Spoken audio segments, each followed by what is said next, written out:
इधर थोड़ा काफ़ी बड़ी बड़ी भी बना दें 8-10 सेकेंड की ना, तो बहुत बढ़िया। वो इधर फेंक दिया उसको, इस किनारे फेंक दिया, वो आ जाएगा।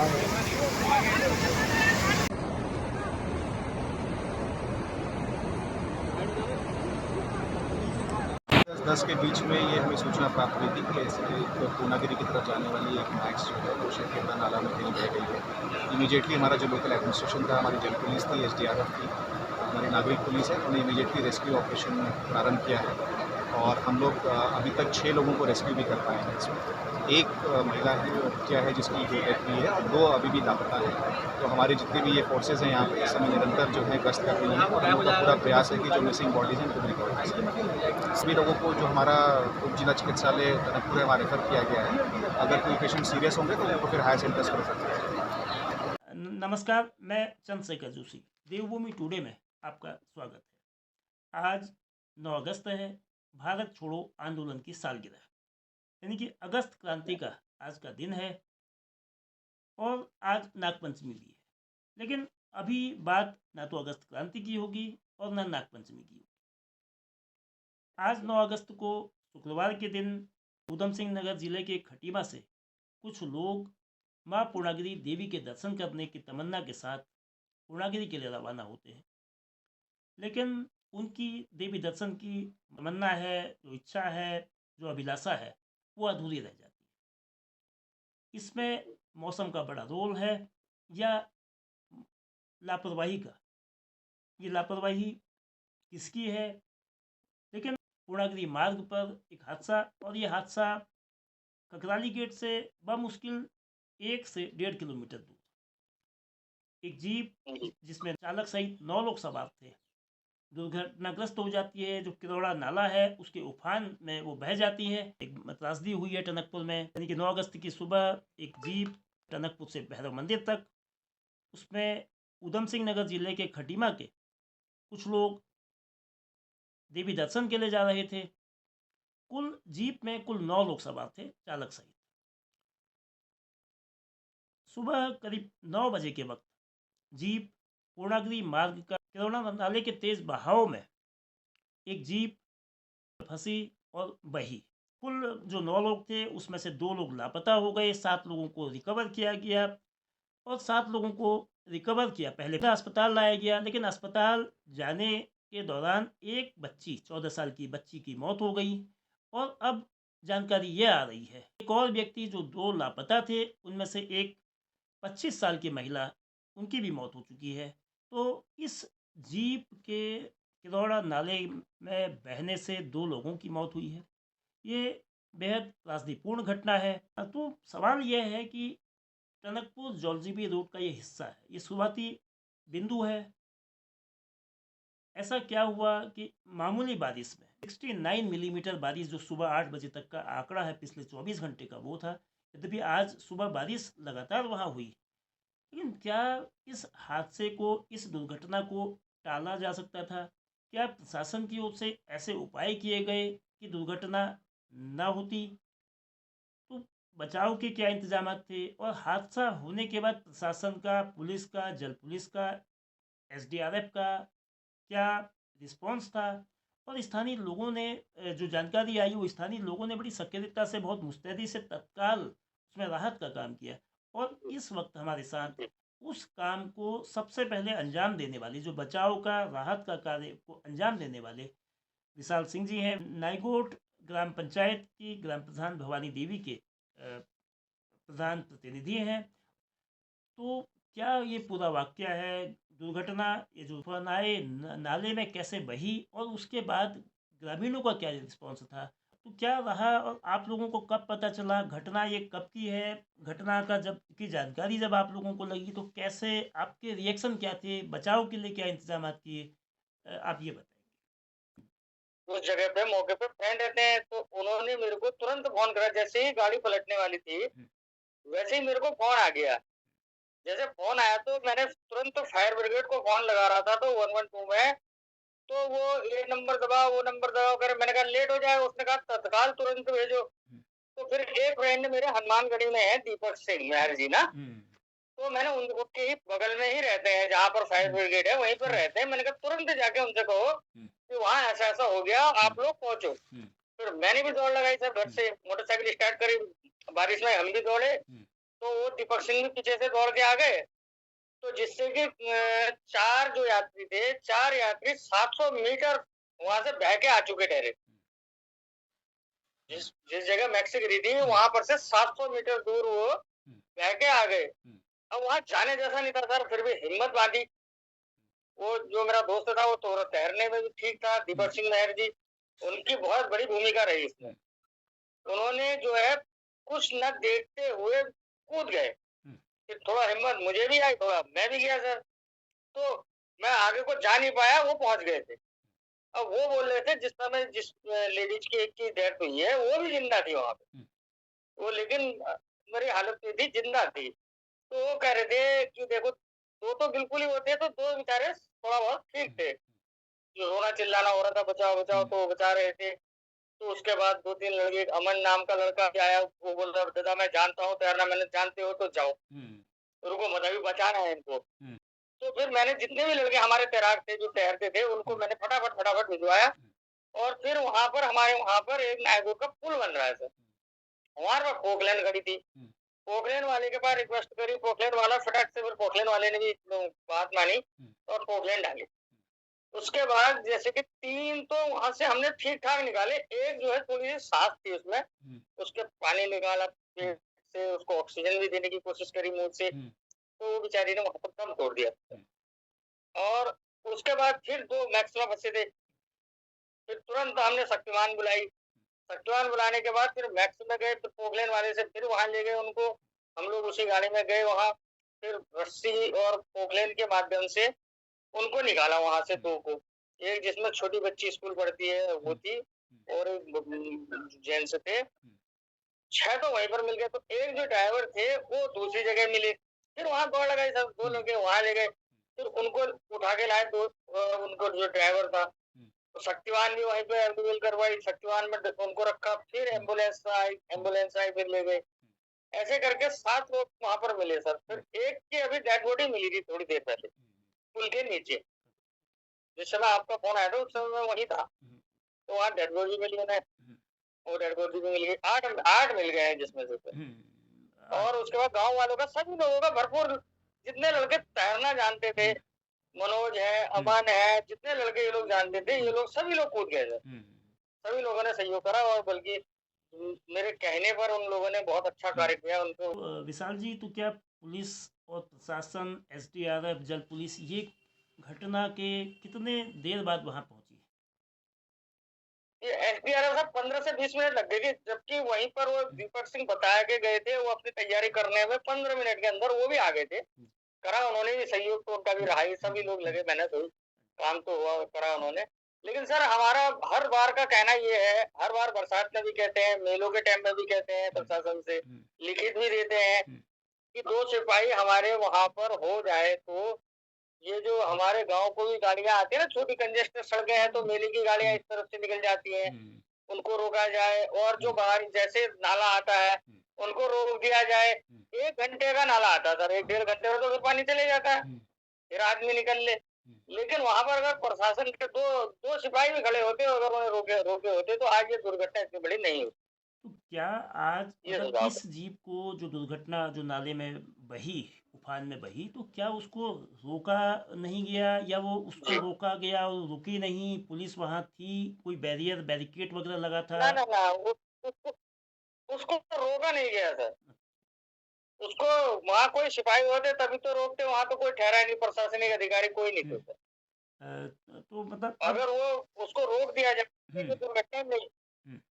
आगे सर हम ये मांग करेंगे, वहाँ पर बरसात के टाइम में और मेले के टाइम में या तो चौकी बनाई जाए, या 2 सिपाही तो अनिवार्य होने चाहिए वहाँ पर रोकने के लिए, जिससे कि ये दुर्घटनाएं ना हो।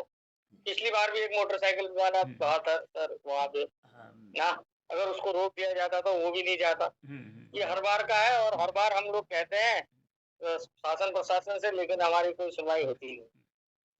जी, बहुत धन्यवाद विशाल जी, आपने मदद भी करी है लाइफ सेविंग में, जीवन बचाने में आप लोगों का, दीपक सिंह जी का और अन्य जो वहाँ के स्थानीय लोग हैं उनका बड़ा रोल रहा, प्रशासन भी बाद में आया, लेकिन बचाव के लिए जो ज़िंदगी बचाने के लिए ज़रूरी होता है कि जो वो चार चार थे सर, वो वास्तव में मेरे आंखों के सामने बह रहे थे। हम्म, अगर वहां पर नहीं जाते तो वास्तव में वो चार भी बह जाते, ये आप लोगों ने प्रशासन के आने से पहले बह जाते हो। फिर एसडीएम साहब भी टाइम से पहुंच गए थे, उन्होंने भी काफी जी किया। आज घटना हुई है, ऐसी घटना 19 जुलाई 2022 को भी हुई थी। एक बस, एक स्कूल की बस जी जी बही थी। जी उसमें अच्छी बात ये थी कि उस समय बच्चे नहीं थे और केवल 2 लोग उसमें थे, जी ड्राइवर और हेल्पर, दोनों बच जी गए थे। लेकिन हमने उसके बाद सीखा नहीं, प्रशासन को क्या एहतियाती कदम ऐसे मौके पर उठाने चाहिए, बचाव के लिए क्या इंतजाम होने चाहिए, तो ऐसे हादसों की सर, वहां पुनरावृत्ति ना हो। तो शासन और ने हर हर बरसात में, हर मेले में या तो वहां चौकी लगाई जाए या वहां 2 सिपाही तो रहे कंटिन्यू, तभी वो रुक सकते हैं। अन्यथा ये घटनाएं ये हर साल ही होती है सर, अगले साल भी होगी। अभी फिर आएगी अब बाढ़, फिर भी हो सकती है, लेकिन प्रशासन अपने सिपाही लगाते ही नहीं है। नहीं कि बचाव के इंतजाम होने चाहिए। जो मांगे वहाँ, जो डिमांड की जा रही है कि भाई ये कदम होने चाहिए, या राहत चौकी हो या जी 2 पुलिस वाले हों, जी बैरिकेड हो, ताकि हालात को देखते जी हुए अनुमति दी जाए, अन्यथा उनको रोका जाए। दूसरी तरफ लोगों की भीड़ रुकी थी, जो पूर्णागिरी वाला छोर था, ये टनकपुर के छोर से लोग आ जा रहे थे, उनको ये पानी का वेग कितना है, पानी की गहराई कितनी है, पानी के खतरे कितने हैं, इस बात को समझने में वो जी मिसकैलकुलेशन हुआ और उसका नतीजा 3 जिंदगियों को गंवाने के रूप में सामने आया। तो जो जीप हादसा हुआ है, क्या इस जीप हादसे को रोका जा सकता था? इस जीप हादसे के कारण क्या है? इनको इस पूरे मामले में बात करने के लिए हम भारतीय जनता पार्टी के पूर्व जिलाध्यक्ष, मौजूदा प्रदेश कार्यकारिणी सदस्य और विविध मामलों पर पार्टी लाइन से ऊपर उठकर मुखरता के साथ मुद्दों पर आवाज़ उठाने वाले दीपक पाठक से बात करते हैं। और पाठक जी, आपका बहुत स्वागत है। जो दुर्घटना हुई है, जो जीप हादसा हुआ है, ककराली गेट से बमुश्किल 1 से 1.5 किलोमीटर दूर पूर्णागिरी मार्ग पर यह हादसा हुआ है। पानी, जो किरौड़ा नाले का उफान था, बहुत ज़्यादा था। तो क्या ऐसे में जीप को रोकने का कोई इंतजाम था? क्या जीप को रोका गया, वह जीप रुकी नहीं, तब यह हादसा हुआ है, या जीप को रोकने के लिए आवाजाही ना हो इसकी व्यवस्था करने का पुख्ता प्रबंध प्रशासन ने किया था या नहीं? पहला सवाल। आज मैं पहले तो आपके चैनल का और आपका बहुत धन्यवाद देता हूँ कि आपने मुझे इस विषय पे अपनी बात रखने के लिए अवसर दिया। और आज सबसे पहले तो मैं जो 2 लोग उस वहाँ पर हताहत हुए हैं, अकाली मौत का ग्रास बने हैं, मैं उनकी आत्मा की शांति की ईश्वर से प्रार्थना करता हूँ और जो लोग घायल हैं, उनके शीघ्र स्वस्थ होने की भी माँ पूर्णागिरी से कामना करता हूँ। और साथ ही बड़ा दुखद विषय है, क्योंकि मेरे तो घर के 1 किलोमीटर के पास का विषय है। हम लोग मौके पे पहुँच भी गए थे रेस्क्यू टीम के साथ-साथ। लेकिन ये स्थिति वहाँ पर देखने को मुझे मिली और बहुत बुरा लगा कि अधिकारी प्रशासन तो आता रहता है, जाता रहता है, लेकिन जो स्थानीय जनप्रतिनिधि होते हैं या सामाजिक लोग होते हैं, प्रशासन ने उन लोगों की बात पर गौर करना चाहिए। मुझे लगता है कहीं न कहीं अपना एक तरफ से चलना है। माननीय मुख्यमंत्री जी इतने प्रयास कर रहे हैं, जो काम 2000 जब हमारा उत्तराखंड बना उसके बाद जो सरकारें आई, चाहे किसी भी विषय की सरकार रही हो, किसी भी पार्टी की, किसी भी विचार की सरकार रही हो, चाहे सनातन को मानने वाली सरकार रही हो, चाहे सनातन को ना मानने वाली सरकार रही हो। लेकिन पूर्णागिरी मार्ग पर हमेशा से पुल की मांग हम लोग करते रहे हैं। आदरणीय गडकरी से भी हमने करी थी और माननीय मुख्यमंत्री से भी हमने करी थी, और उस क्रम में परसों आपने देखा कि सर्वे के लोग भी आए। लेकिन प्रति वर्ष हम लोग मांग करते थे स्थानीय प्रशासन से कि यहाँ पर एक अस्थायी पुलिस चौकी इन नालों पे, जैसे गोला से हम लोग जब गुजरते हैं तो आपने देखा होगा कि रात के 11 बजे परसों हम हल्द्वानी से आ रहे थे, तो हमें गोलाबार नहीं करने दी वहाँ के प्रशासन ने। उन्होंने कहा नहीं, आप इसको पार नहीं कर सकते हैं, क्योंकि कोई भी दुर्घटना हो सकती है। हम रात को इच्छा से होते हुए आए, जबकि हमें सुलभ मार्ग पड़ता है। प्रशासन की बात हर कोई मानता है, लेकिन प्रशासन अपनी मनमर्जी ऐसे आपदा के समय पे चलाएगा तो कहीं न कहीं ऐसी घटनाओं की पुनरावृत्ति फिर हो सकती है। स्थानीय लोगों से उनका मत जानकर, हमारे पूर्व सैनिक लोग यहाँ पर सैनिक बहुल्य क्षेत्र है, यहाँ पे प्रधान है, पूर्व प्रधान है, अनेक संगठनों के लोग हैं। तो हमारा एक आग्रह था प्रशासन से, मैंने मौखिक कई बार आग्रह किया, आकाश जी से भी किया, जिलाधिकारी महोदय यहाँ पर आए थे, तभी हमने कहा, लेकिन कोई अनसुनी करी गई। 1 दर्जन लोग आपने देखा होगा कि घगराली गेट की एक छोटी सी पुलिस चौकी इन लोगों ने जो बना रखी है, वहाँ पर किस तरीके से रोका जाता है, किस तरीके का रोज वहाँ पर रोमेंडर होता है, कोई किसी से छुपा नहीं है। घगराली गेट से लेकर GGIC तक, और मैं कहूँगा अब तो महाविद्यालय बन गया, वहाँ और पीलीभीत चुंगी तक का गाड़ी वाले खड़े हो जाते हैं पुलिस के डर से। तो क्या पुलिस को इतना नहीं करना चाहिए? क्या प्रशासन को, यहाँ के अधिकारियों ने इतना नहीं सोचना चाहिए कि भाई हम क्या कर रहे हैं, किस तरीके के इतने बड़े नाले हैं, बरसात का समय है, अलर्ट पहले से आता है, स्कूलों की हम लोग छुट्टी करवा देते हैं, तो क्या हम यात्रा को 2 दिन के लिए रोक दें, कुछ समय के लिए हम उस यात्रा को रोक दें? किरौला नाला बनाया गया, और किरौला में भी इसी तरीके की कितने हमने अपने लोगों को खोया है। इस किरौला नाले में जो हाईवे पे होता था, उसमें ब्रिज बना, तो क्या उसमें ब्रिज बना वो हाईवे के लिए बन सकता है, तो क्या यहाँ के लोगों की कीमत, जान की कीमत कम है क्या? यहाँ पर क्यों नहीं ब्रिज आज तक बने? हमेशा हमारी मांग रही है। हमने भी, गडकरी जी आए थे, हमने तब भी उनसे मांग करी थी, आदरणीय मुख्यमंत्री जी को भी हमने अवगत कराया, और मुख्यमंत्री जी ने उस पहल में पाटना घाट में पुल बनाने की पहल चल रही है, अस्थायी पुल बनाने के लिए ये विचार करने का विषय है। उनमें आज माननीय मुख्यमंत्री के आने के बाद उस पर काम शुरू हो रहा है, और स्वाभाविक है भाई, जब राजा ही इस क्षेत्र का है तो बड़े काम होना तो निश्चित है। और एक वीर जी बहुत विजनरी व्यक्ति हैं, सब लोग आप लोग जानते हैं। तो बड़ा दुखद मुझे लगा कि आज वो लोग रस्सी पीट रहे थे वहां पर आपदा के समय पे, बहती नदी में हमारे SDRF और NDRF के जवान लाइफ जैकेट बांधकर कूद रहे थे। अभी आपने देखा होगा, मेरे पत्रों के माध्यम से आपने देखा होगा, माननीय मुख्यमंत्री को जब मैंने पत्र लिखा था, उसके बाद इन लोगों ने जो किरौला नाले में किस बुरी तरीके से, जहाँ घसारा मंडी में कभी पानी नहीं घुसता था, वहां पानी घुसने का काम हुआ। उसके बाद लकीर पीट के क्या फायदा बच सकता? अगर हम आपदा से पहले इतनी बैठक होती है, माननीय मुख्यमंत्री जी ने भी बैठक करी, उसके बाद भी कहीं ना कहीं अधिकारियों के कान में जू नहीं रेंग रही है। मैं तो ये कहूंगा कि आपदा को लेके इतना संवेदनहीन होना ये अच्छी बात नहीं है। और मैं तो इस बात को मुखरता से कहूंगा, और माननीय मुख्यमंत्री जी को भी निश्चित रूप से इससे अवगत कराऊंगा कि भाई इन प्रशासन को आके अपनी कार्यप्रणाली सुधारने की आवश्यकता है। और आज क्या होगा इसके बाद? वो बेचारों के तो उनके अपने घर के लोगों को उन्होंने खो दिया। उसके बाद क्या होगा? छोटा अभी वो जो टैक्सी ड्राइवर पीड़ित है, जो उसके ऊपर ही मुकदमा लिखेंगे ये लोग कि भाई उसने गाड़ी डाल दी वहां। उस पर मुकदमा क्यों नहीं लिख रहे हैं जो यहाँ के लिए रिस्पॉन्सिबल जो प्रशासन है? पाठक जी, क्या बचाव के कोई इंतजाम थे? वहाँ बैरिकेड लगा था, कोई पुलिसकर्मी थे, PSC कोई बैरिकेड नहीं लगा था भाई साहब, कोई किसी को सूचना नहीं थी, कोई किसी को अवेयरनेस नहीं किया जाता है। पूर्णागिरी का मेला चलता है, हमेशा हम लोग कहते हैं कि पूर्णागिरी मेले का जो आप चुलीगाड़ में 8 बजे बैरियल बंद करते हैं, उसको टनकपुर यहाँ पे कर दिया जाए। प्रशासन की ऐसी वो है कि वो सोचता है हमारी इतिश्री हो जाए साहब, जंगल में धकेल देता है यात्रियों को, उसके बाद इतिश्री हो जाए साहब। हम नहीं रोकेंगे टनकपुर में। क्यों रोकेंगे टनकपुर में? रोकेंगे तो रात को SDM को जागना पड़ेगा, DM को जागना पड़ेगा, SP को जागना पड़ेगा, प्रशासन को जागना पड़ेगा, पुलिस प्रशासन को जागना पड़ेगा, अन्य जिला पंचायत की जो संस्थाएं जो वहां पर बैठ के इतिश्री कर लेती है, रात को सब लोग सो जाते हैं, किसी की रात्रि ड्यूटी नहीं होती है। SSB गेट बंद कर देती है, 8 बजे के बाद वहाँ बंद है, क्योंकि वहाँ पैदल लोग चलते हैं। इस बार भी आपने देखा 40 टैक्सियों की टेंडर हुए, 70 टैक्सियां वहां चली, एक लड़की की मौत हो गई रात को। उसके बाद रात को इन लोगों ने बंद करा, किसी अधिकारी, जिम्मेदार अधिकारी के ऊपर कोई कार्रवाई। पाठक जी, घटनाक्रम किस समय का है? तो किस तरह से बचाव कार्य इसको पुलिस की ओर से, प्रशासन की ओर से, जो स्थानीय लोगों की ओर से आपने क्या देखा, वो आप बताएंगे पूरा घटनाक्रम? बचाव कार्य में कोई कमी नहीं। जितनी जल्दी गाड़ी गई है उतनी जल्दी लोग वहां पर पहुंच गए थे। और एक हमारे मौनी जी थे, चंदनदा थे उसमें, उनके द्वारा जो छोटी एक बच्ची थी हमारे गांव की सालखेड़ा की, उसे अपनी गोद में लेके उसमें चढ़ गए। आर्मी रिटायर्ड थे, तो उस वजह से वो लड़की भी बच गई, उनकी जान भी बच गई। 1-2 लोगों की वहाँ पे ग्रामीणों ने भी जान बचाई। रेस्क्यू हमारी NDRF SDRF आपदा के बाद के इंतजाम पूरे दुरुस्त हैं, लेकिन आपदा से पहले जो होना चाहिए था वो यहाँ पर नहीं हुआ।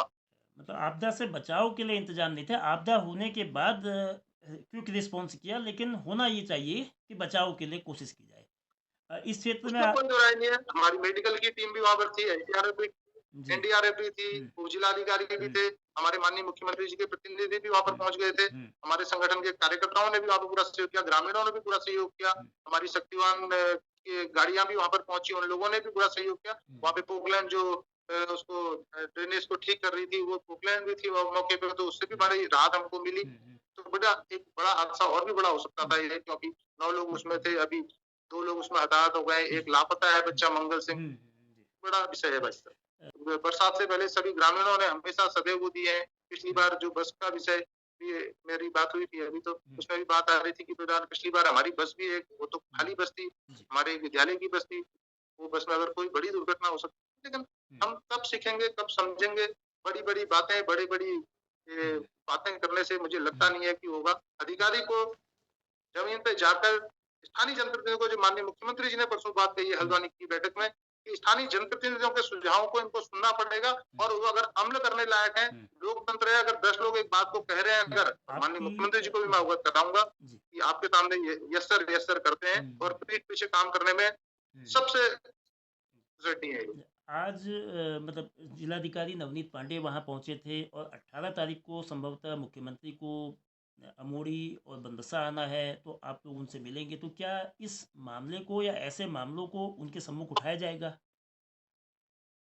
बिल्कुल, माननीय मुख्यमंत्री जी को मैं तो लिखित में भी दूंगा, क्योंकि हमने पहले दिया था, उसमें इम्प्लीमेंट करवा दिया। माननीय मुख्यमंत्री जी का धन्यवाद है कि उसमें पुल बनने की बात, प्रारंभ की बात हो गई है, और यहाँ से तो गाँव वालों के लिए तो हमारा छोटा पुल बन ही लगभग कंप्लीट हो गया है। भूतों में भविष्य थी, वहाँ के लोग भी माननीय मुख्यमंत्री जी का आभार व्यक्त हम कहेंगे। माननीय मुख्यमंत्री जी कहेंगे भई अधिकारियों को थोड़ा सा, इनको थोड़ा टाइट करने की आवश्यकता है। अधिकारी अपनी जिम्मेदारी को जिम्मेदारी की तरह काम करे, ये नहीं कि साहब आए तो साहब के सामने यस सर, और उनके जाने के बाद किसी से पूछना नहीं, ताशना नहीं, अपनी एक तरफ से चला रखी है, चलाए चले हुए, ऐसे नहीं हो पाएगा। दुर्घटना और राहत बचाव कार्य को लेकर प्रशासन ने क्या किया, क्या कहा, ये आपने सुना।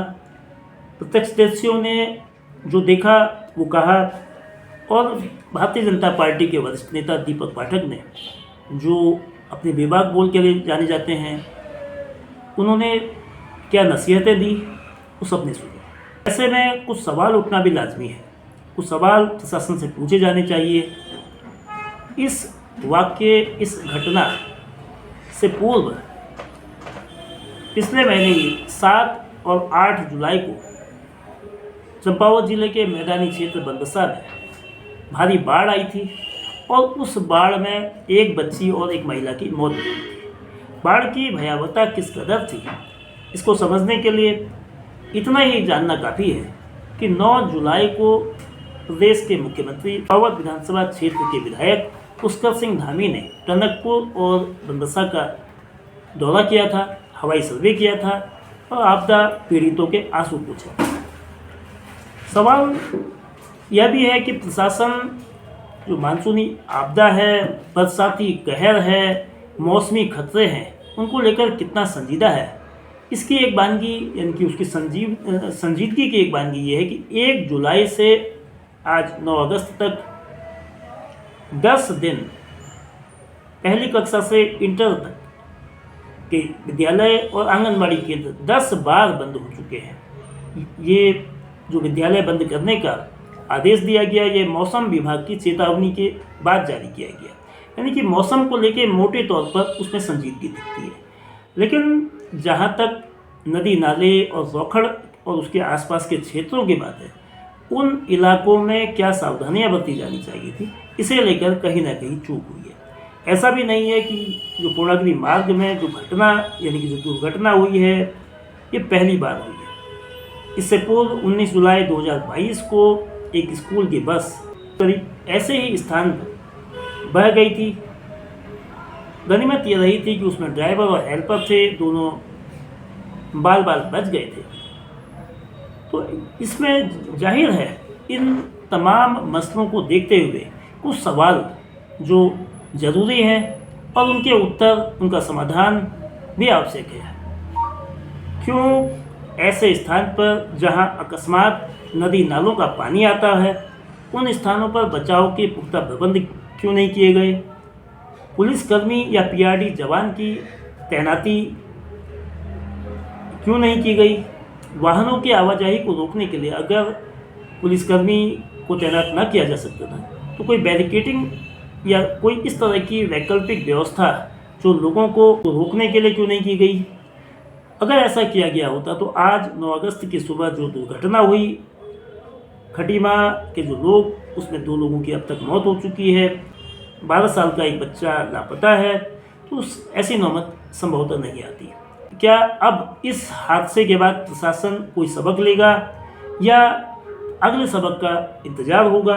लेकिन इस घटना ने भारतीय जनता पार्टी के नेताओं की मुखरता और उनके द्वारा प्रशासन को जो चेताया गया है, प्रशासन को दिखाई गई उंगली, प्रशासन पर जो उनकी जिम्मेदारी को किया दिलाई गई है, उसको लेकर ज़रूर एक बड़ा सवाल खुद सत्तारूढ़ पार्टी की ओर से सामने आया है।